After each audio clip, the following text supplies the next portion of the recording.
SEBI divided the equity mutual fund categories into few parts.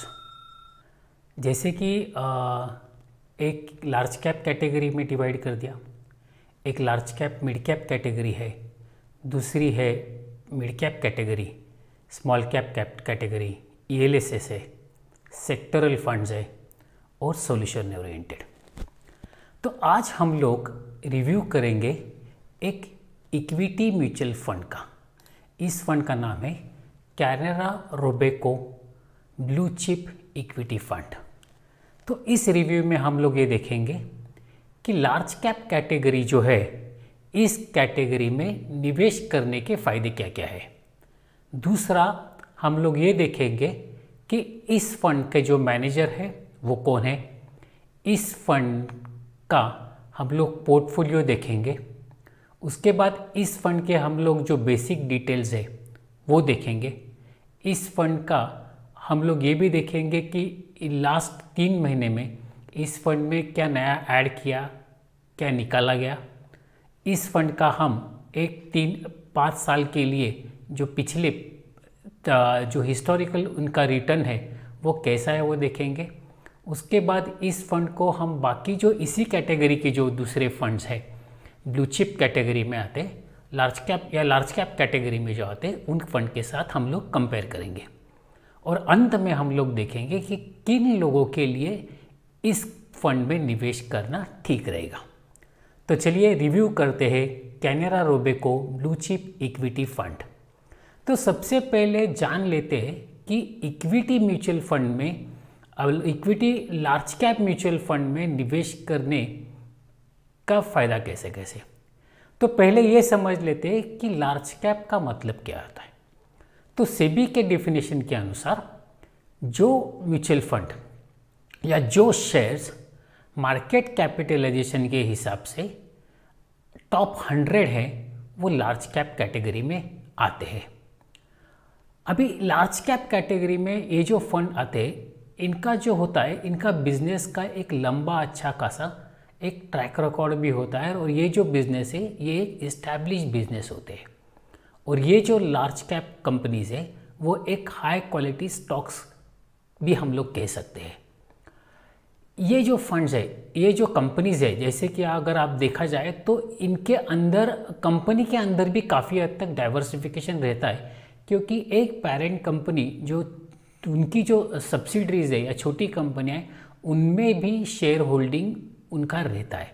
जैसे कि अगर हम लोग एग्जांपल लेने जाए तो HDFC लिमिटेड जो है वो HDFC बैंक, HDFC इंश्योरेंस और HDFC AMC, इन सब में उनका जो है वो शेयर होल्डिंग है। तो अगर आपके पास एक HDFC का शेयर है, इसका मतलब आपके पास HDFC बैंक, HDFC इंश्योरेंस और HDFC एसेट मैनेजमेंट का भी कुछ हद तक तो होल्डिंग आपके साथ रहेगा। ये जो लार्ज कैप कंपनीज होती है वो अपने अपने सेक्टर में एक लीडर की तरह होती है और उनका उस सेक्टर में अच्छा खासा प्रेजेंस भी होता है।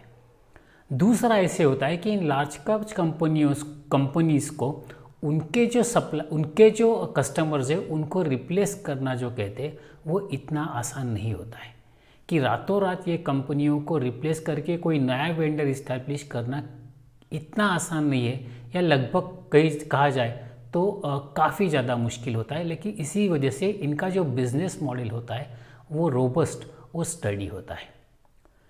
इन कंपनियों में अक्सर ये देखा जाए कि जो कॉरपोरेट गवर्नेंस है उसकी क्वालिटी काफ़ी हद तक अच्छी होती है।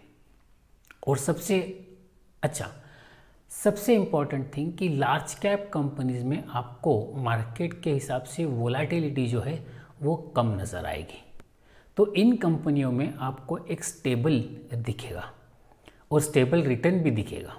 तो चलिए देखते हैं इस फंड के बारे में, लेते हैं इस फंड के बारे में पूरी जानकारी। तो पहले जान लेते हैं कि कैटेगरी इन्फॉर्मेशन कैसे, कि अभी एज ऑफ 31 जुलाई 2020 इस कैटेगरी में 29 म्यूचुअल फंड स्कीम्स है। सबका मिला के जो पोर्टफोलियो का नंबर है वो मैंने आपके सामने रखा है। और नेट असेट मैनेजमेंट जो है इस कैटेगरी का जो है वो करीब 1,45,000 करोड़ के ऊपर है।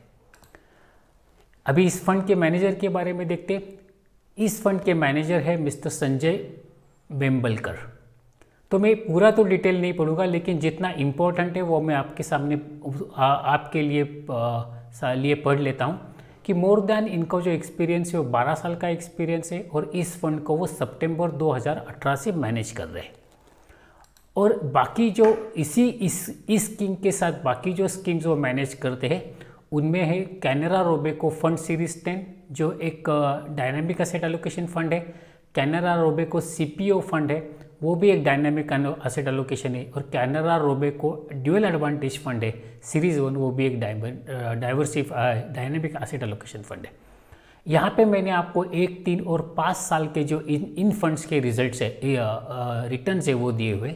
यहाँ पे इन फंड्स की कैटेगरी अलग होने से आप fund to fund comparison return के लिए नहीं कर सकते, लेकिन आपको ये जानकारी यहाँ पे मिल सकती है कि इस फंड मैनेजर के जो बाकी फंड है वहाँ पर उनका जो ये जो है वो रिटर्न्स जो है वो कितना कंसिस्टेंटली अच्छा आ रहा है। इस फंड का ऑब्जेक्टिव जो है to generate a long term capital appreciation by investing in concentrated portfolio of equity and equity related instruments of large cap companies. Large cap होने से ये फंड कम से कम 80% जो है उनका वो लार्ज कैप में इन्वेस्ट होगा और 0 to 20% जो है वो डेट और कैश में इन्वेस्टमेंट हो सकता है। फंड की फैक्ट्स देख लेते हैं। असेट अंडर मैनेजमेंट इस फंड के 4 सितंबर 2020 के हिसाब से 24,567 करोड़ है। डेट ऑफ इंसेप्शन इस फंड का 23 मई 2008 है। Benchmark index Nifty 100 TRI large cap category में आते। मिनिमम लमसम आप इस फंड में 100 रुपया इन्वेस्ट कर सकते और 100 रुपया मिनिमम आप SIP कर सकते। डिविडेंड और ग्रोथ दोनों ऑप्शन इस फंड के यहाँ पे आपको मिलेंगे। इसका जो TR है वो 1.73 एज ऑफ 31 जुलाई है। देखिए यहाँ पे कैसे होता है कि TR जो है वो उसमें कभी कभी चेंजेस भी हो जाते हैं, तो आपको फंड हाउस के तरफ से ये जब भी कोई TR में चेंज करते एक्सपेंस रेशो में, तब आपको उसका इंटीमेशन फंड हाउस की तरफ से दिया जाता है। ये फिक्स नहीं होता, एक AUM फिक्स नहीं होता, वो हर टाइम पे या एवरी डे भी कहा जाए तो AUM की वैल्यू जो है उसमें चेंज होती रहती है। एग्जिट लॉट अगर आप इस फंड से 12 महीने से पहले अगर एग्जिट करते हो तो आपको 1% का जो है वो एग्जिट लोड यहाँ पे देना पड़ेगा। असेट एलोकेशन देख लेते। इक्विटी में इनका 94.14% है, उसमें से करीब और डेप्ट में अगर देखा जाए तो उनका 4.85% के करीब इनका डेप्ट और कैश इक्विवेलेंट में है। मिड कैप में 4.16% है और स्मॉल कैप में 0% है। पोर्टफोलियो देख लेते। टॉप 10 जो कंपनी जहाँ पे निवेश है उनका, उसमें 50.79% गया है। यहाँ पे मैं पूरा एक एक कंपनीज का नाम नहीं लूँगा, आप अगर चाहे तो ये स्क्रीन यहाँ पे पॉज करके ये जो कंपनीज के नाम है वो आराम से पढ़ सकते हैं। सेक्टर देखा जाए तो टॉप सेक्टर जो है इनका यहाँ पे अगर तो करीब इनका टॉप सेक्टर सॉफ्टवेयर में 13.68% इनका जा रहा है। और टोटल नंबर ऑफ कंपनीज जो है एज ऑफ 31 जुलाई जिनमें इनका निवेश है वो 42 नंबर्स है।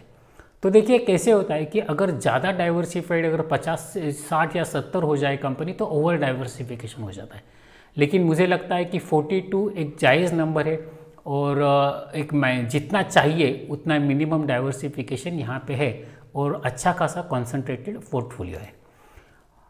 लास्ट अगर क्वार्टर में देखा जाए तो 3 महीने पहले एज ऑफ 31 जुलाई देखा जाए तो इन्होंने इन 4 कंपनीज़ में उनका जो है वो स्टेक नया लिया हुआ है। यहाँ पे आप स्क्रीन पॉज करके पढ़ सकते हैं। लास्ट 3 महीने में इन्होंने इन कंपनीज़ का जो स्टेक था उनका वो उन्होंने कंपनीज़ का स्टेक 0 किया है करीब। और इस फंड का अगर आप देखें तो पीयर के साथ मैंने कंपैरिजन दिया हुआ है। यहाँ पे मैंने 1, 3 और 5 साल का कंपैरिजन दिया है। उसके साथ ही मैंने बेंचमार्क इंडेक्स में निफ्टी और निफ्टी 50 और निफ्टी 100 भी दिया हुआ है, तो यहाँ पे आप पॉज करके इस फंड का बाकी जो लार्ज कैप कैटेगरीज फंड है उसमें 1, 3, 5, 7, 5 साल के लिए कंपेयर कर सकते हैं। साथ ही में मैंने यहाँ पे आपको एसेट अंडर मैनेजमेंट भी दिया हुआ है, क्योंकि क्या होता है कि AUM का साइज जो है वो भविष्य में जाके किसी भी फंड के परफॉर्मेंस पे इम्पैक्ट ला सकता है। तो यहाँ पे आप कंपेयर कर सकते हैं कि इस फंड का ऑन एन एवरेज जो है वो AUM बाकी इस कैटेगरी के फंड है उसके हिसाब से कैसा है। यहाँ पे अभी देखते हैं इम्पोर्टेंट रेशो। तो इस फंड का जो एवरेज रिटर्न है 3 साल के लिए वो 8.55 है, स्टैंडर्ड डेविएशन 18.3 है, शार्प रेशो जो है वो 0.18 है, सॉर्टिनो 0.21, बीटा 0.85 और अल्फा 2.82। और अगर इसी फंड के क्योंकि देखिए ये जो रेशोज़ होते हैं ये स्टैंड अलोन कोई मायने नहीं रखता जब तक आप इन रेशो को आइदर आप एक बेंचमार्क इंडेक्स के साथ कंपेयर करो या फिर आप बाकी पीयर में जो फंड्स है उनके साथ अगर कंपेयर करो तो यहाँ पे आपको पता चल सकता है। अभी स्टैंडर्ड डेविएशन का मतलब ये होता है कि समझो अगर इस फंड का एवरेज 8.55% है और स्टैंडर्ड डेविएशन 10% है तो इसका मतलब ऊपर की तरफ ये फंड आपको 18.55 तक रिटर्न दे सकता है और नीचे की तरफ 2.55 तक रिटर्न दे सकता है। इसका मतलब यहाँ पे क्या होता है कि मीन से ये फंड कितना ऊपर नीचे जाएगा ये आपको स्टैंडर्ड डेविएशन बता देता है। तो ये रेशो जो है ये भी स्क्रीन आप पॉज करके ठीक से कंपेयर कर सकते हैं। अभी सबसे इम्पोर्टेंट किन लोगों को इस फंड में निवेश करना चाहिए। जो निवेशक नज़दीक के दिनों में जो बाज़ार की जो उथल पुथल है उससे अगर जिनको कोई मायने नहीं रखता, क्या फ़र्क नहीं पड़ने वाला है, जो काफ़ी समय के लिए अगर निवेश कर रहे हैं तो ऐसे निवेशक इक्विटी म्यूचुअल फंड में निवेश कर सकते हैं। जो निवेशक लॉन्ग टर्म में इन्फ्लेशन को बीट करने वाले इंस्ट्रूमेंट की तलाश में हैं, जिनको इन्फ्लेशन को बीट करने वाला अगर रिटर्न चाहिए तो इक्विटी फंड या लार्ज कैप इक्विटी फंड को में निवेश कर सकते हैं। जो निवेशक जिनका टाइम होराइजन निवेश का 7 साल से ऊपर है ऐसे निवेशक भी इस फंड में या लार्ज कैप कैटेगरी फंड में निवेश कर सकते हैं। और जो निवेशक एक लॉन्ग टर्म गोल के लिए प्लान कर रहे हैं वो अपने पोर्टफोलियो में एक लार्ज कैप फंड रखना उनके लिए ज़्यादा बेहतर होता है, क्योंकि फिर उनके पास एक पोर्टफोलियो में एक बैलेंस हो जाता है कि लार्ज कैप, मिड कैप और स्मॉल कैप का।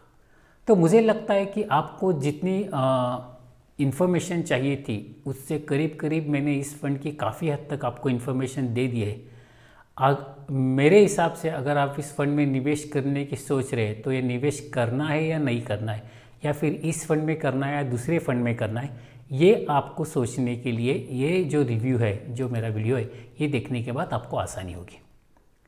अगर आप इस चैनल पे पहली बार आए हैं और आपने अब तक अगर सब्सक्राइब नहीं किया है तो तो आप इस चैनल को सब्सक्राइब ज़रूर कर देना और सब्सक्राइब करते वक्त बेल आइकॉन ज़रूर दबा देना, क्योंकि बेल आइकॉन जब आप दबाते हो तब आपको मैं जब भी कोई नया वीडियो अगर बनाता हूँ या अपलोड करता हूँ तो आपको उसका एक अलर्ट मिल जाता है कि अलर्ट मिलने से आप कोई भी जो है वो नया वीडियो मिस नहीं करते। तो मुझे लगता है कि आपको इस वीडियो का ज़रूर लाभ उठाना चाहिए और आप इस फंड को दूसरे फंड से कंपैरिजन में देख सकते हैं। Thank you very much.